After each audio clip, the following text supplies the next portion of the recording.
Je suis Fabrice Argounès, je suis géographe et géohistorien à l'Université de Rouen-Normandie. Je viens ici vous présenter un ouvrage, Méridien, mesurer, partager et dominer le monde. Cet ouvrage raconte une histoire. Elle raconte l'histoire de la mesure du monde. La mesure du monde, c'est probablement la plus grande aventure de l'humanité savante qui court sur près de 2500 ans dans le monde entier.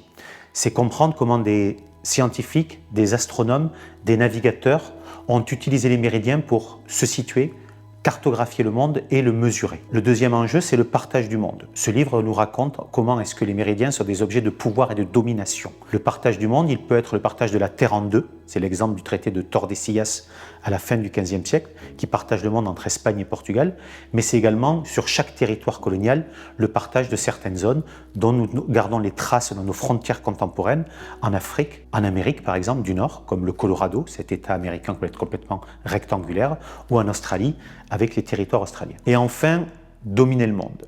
Cette domination dite universelle, elle est symbolisée par le triomphe du méridien de Greenwich, qui devient le méridien initial du monde entier à la fin du XIXe siècle. Alors qu'il y avait eu beaucoup de méridiens concurrents auparavant, celui-ci s'impose. Il ne s'impose pas simplement sur nos cartes, sur toutes nos mappes mondes centrées sur l'Europe. Il s'impose également sur nos montres, avec les fuseaux horaires, dont le premier et le principal est celui de Greenwich également.